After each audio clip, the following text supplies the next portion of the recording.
All right, hello and welcome to another Google Hangout. We're going to talk today about the upcoming game on Boxing Day, Manchester United and Newcastle. I've got here with me again Joey. All right, Joey, thanks for joining me again. Looking ahead to the Boxing Day match against Newcastle. We're going into this on the back of obviously a 1-1 draw against Aston Villa. Are you in a confident mood going into this match, especially with it being at Old Trafford? How do you see this game going? Yeah, I'm pretty confident, especially because we've only lost once this year at home compared to last year. Um, I expect similar to the Villa game. I expect us to have lots of possession. Newcastle aren't coming in really on a high. They just lost their local derby, 1-0, and it was a late winner by I forget who it was by. But yeah, I feel confident. I think we're starting to get some of those players back. Falcao got his goal. Di Maria should be ready to play. We do have some injuries in the midfield, which is kind of worrying. But overall, I think we should get the 3 points. We've only lost, one time in the last 22 years on Boxing Day. So Oh, that's pretty good then. Yeah, as you said there is a few injury concerns. I was hearing from Louis van Gaal's press conference, which is a bit of a problem because he's saying that Herrera and Fellaini are definitely both out injured. Chris Smalling may have a chance of coming back for this game. It looks like Marcus Rojo's probably out injured again, which is a problem, especially in the midfield. I'm not really sure what sort of team you'd go for this match, considering we've still got a number of injuries to worry about, and what formation maybe you'd play for this game. I know our home form's been pretty good, and he's generally gone for more 4 at the back in some of the home games, but did employ the 3 at the back with the 5 in the more of the 5 in the middle of midfield against Liverpool, but most of the time he's gone for more a back 4. I don't know how you see the team going in this game. I'll actually give you my team. I don't think he's going to change it. I think he's going to keep 3 at the back until we lose or something else until it's not producing. Because I know a lot of people don't like it. I don't mind it. I didn't like it at first, but I don't mind it, especially because we're unbeaten in 7 games now, 6-7 games. Yeah. So I went with this is the team I would start, and this is also keeping in mind I think it's Tottenham 2 days later. So I wanted to keep certain players fresh. I put David De Gea in goal, obviously.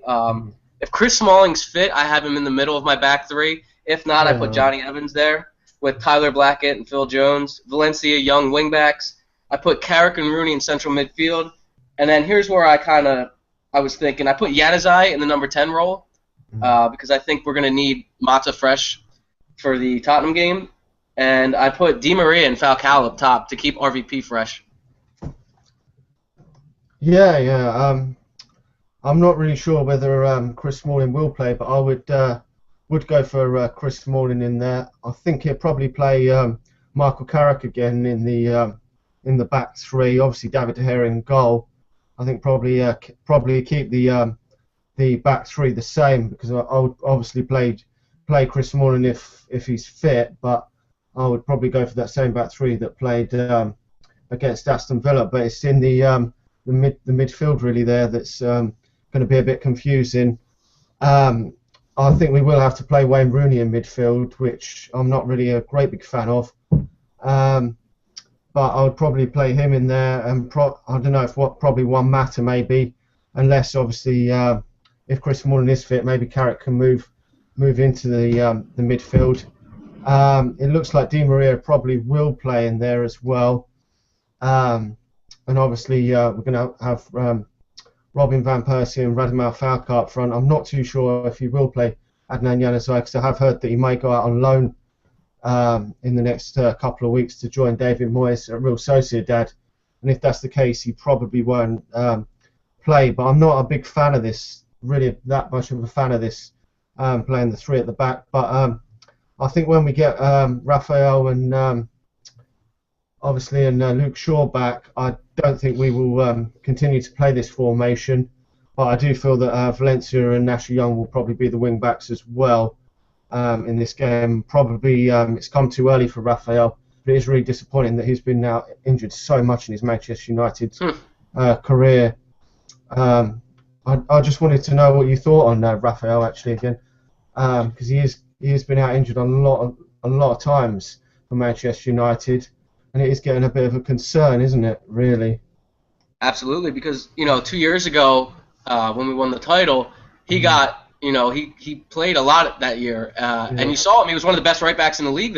Maybe even in Europe that season, he played really, really well. I remember that screamer he had at QPR. But that's the thing. I was just thinking about this too. Like, when is it time? I heard we're being linked with Nathaniel Klein.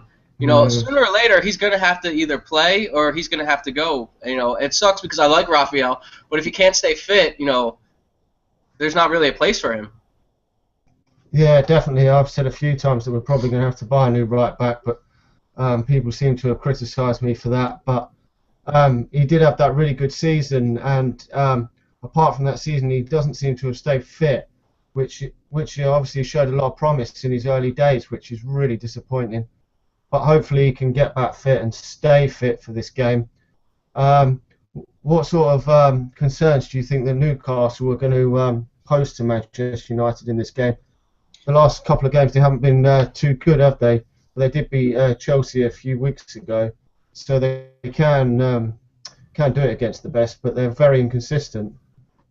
Well, I think they'll be up for this game considering they came here last year and they got that winner. But Czech Diote suspended, so him and Colback in the middle, that won't be happening. But Jack Colback, we can't let him dictate the game. We have to make sure that he doesn't do that. But obviously they're going to sit back and defend. We're going to have lots of possession. That's the way I see it. But we just have to be more clinical with our chances.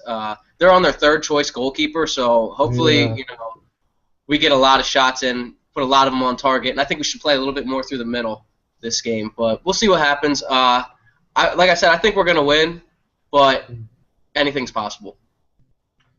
Yeah, definitely. I see that we could really target that goalkeeper if we can create more chances in this game. So I think that's where we've lacked in the few games that we've been winning. We haven't created a great deal of chances, have we? Even against Liverpool, although we won the game 3-0, we didn't create so many chances.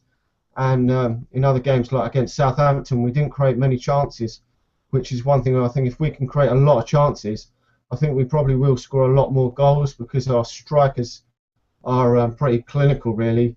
Putting him under pressure would be a great thing to do, considering he's not the best of goalkeepers.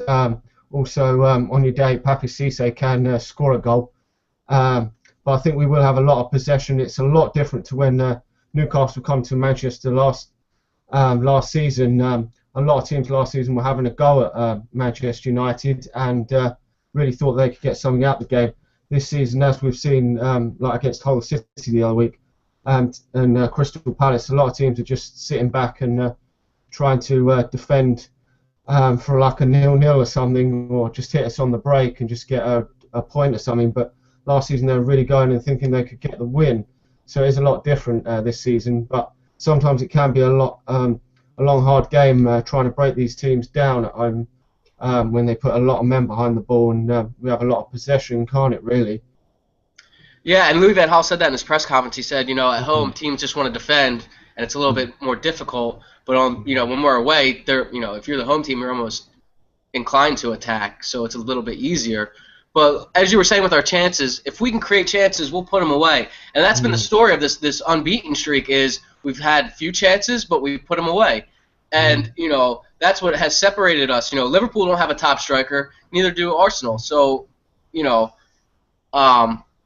if we can create the chances, we'll put them away. Like I said, this unbeaten run, we're not playing that well, but we've taken our chances. So I think that's the word of the day, or the phrase of the day. Take our chances, we'll score lots of goals, and we just got to wait and hopefully, get these players back fit, Chris Smalling and Rojo, because to be honest, I think Smalling and Rojo are our best center-back pair. But who knows once January comes. Yeah, definitely. With January coming, if we've still got some injuries, maybe we will dip into the market. I just want to hear your thoughts again on the January transfer window. we've been linked with a whole host of players. Obviously, we talked about it before, Strootman, and there's been a whole host of other players, and obviously a lot more has been said about the Gareth Bale talk in the last 24 hours. Obviously, that would be for the summer, but it's reported of sort of 120 million pounds. Now, I'm really shocked that I saw that it said was it 54% of Real Madrid fans don't mind if he goes to Manchester United, which I think is crazy, considering he scored the winner in the Spanish Cup final against Barcelona and scored the crucial goal in the Champions League final, and they're not bothered if he leaves, which is crazy. But we may need to dip into the transfer market in January, although we haven't always done so in the past. But in the past, obviously, we've bought, with Ferguson being in charge for so many years, we've strengthened the squad each summer, and we haven't really needed a lot of work doing to it. But with Louis van Gaal, it's he's had to buy a lot of players all at once to improve the squad. So I don't know what your thoughts are on the January transfer window and the Gareth Bale saga. I wanted to comment, what a goal that was in the Spanish Cup final. Going around, I think it was Barca. What a goal. Yeah. I've been saying, I said it on one of our previous videos, and I think Bild is a pretty credible German site or tabloid. They've been saying Marco Reus has been taking Spanish lessons, so I believe Barcelona have that transfer ban, which would leave only Real Madrid. So I've been saying if they do get rid of Bale, they'll get Reus. But I think a lot of the fans, you know how Real Madrid fans are. They were booing Benzema a season and a half ago. Then he had a great year last year, and now they love him again. And I know Florentino Perez loves Benzema as well. But Isco is playing well, and I think that was the thing. They think that they're a better team with Isco out there than Bale. And I mean, tomato, they're both, with Isco on the side or Bale on the side, they're both great teams. So, I mean, I would love Gareth Bale, but I just don't see it happening. Because, he just won the Champions League last season. He won 4 trophies. He's the club world champion. We're not too far off from being, we're a few players away from challenging for the league. But for Europe, we're maybe 4 or 5 players away, and some consistency, with learning Van Gaal's philosophy. So I don't know. Anything's possible. If he, the fans can turn on him quick. All of a sudden, there's a new flavor of the month, like James Rodriguez was at the World Cup, and then he's gone. So I would love Gareth Bale in Manchester United, though, because we have such a great tradition of wingers, having great wingers, and I feel he's top 3 or 4, well, maybe top 2 or 3 in the world. Speaking on January, I know Shaqiri is going to be available from Bayern Munich. I don't know if that's an option. I remember there was that talk of a Herrera swap. Does Shaqiri fit with us? I don't know. Maybe. He's a good player, but the Premier League is completely different than the Bundesliga. So, but Ed Woodward was on that call with investors and stuff like that, and he was pretty adamant that unless one of our long-term targets become available, which you have to think is a Hummels, a Strootman, maybe Bale, that we weren't going to dip in the market. But if they genuinely think that they're title contenders, I can definitely see them dipping into the market. And if they don't, maybe not, because I think with the current squad at full strength, top 3 isn't a problem. But I think they'll throw in a couple bids for Strootman, because I think no matter what Roma's director says, I think he's for sale. They're out of the Champions League. They're in second place without him. Maybe they take that Strootman money and invest it in 2 or 3 other players. But, we'll give him Anderson. We'll throw that in. Yeah, yeah, definitely. I don't think a lot of Sunday League sides would take Anderson, but... I'm more fit than he is. Yeah. But for Strootman, it's possible we could get him in January. And obviously, if a Hummels or someone comes available, it would obviously be great. But if Gareth Bale comes, it would definitely be in the summer.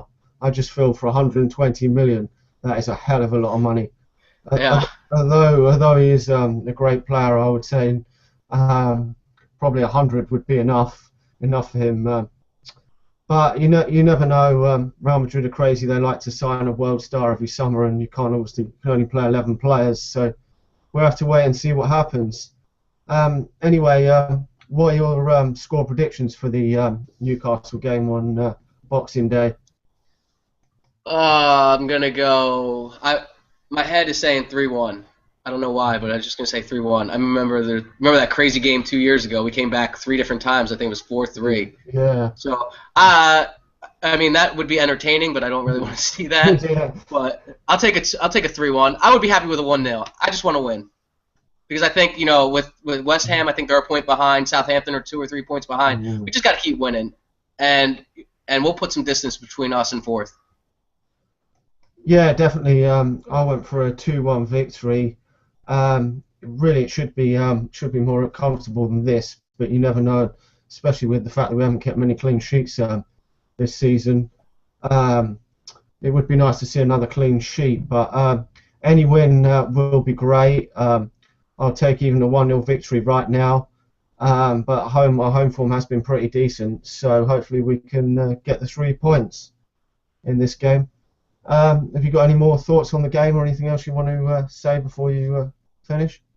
No, just come check me out on my channel at Joey Tabor. I'll put a link up. Follow me on Twitter at Joey Tabor. I'm sure we can put a link up for that. Other than that, I want to wish Merry Christmas to all the Reds out there. Hopefully they get everything they want, including a victory the following day. And no, that's about it. Yeah, I want to just wish everyone a Merry Christmas as well, and hopefully it's a good Boxing Day with a nice 3 points, and to move on to the Tottenham game on the Sunday.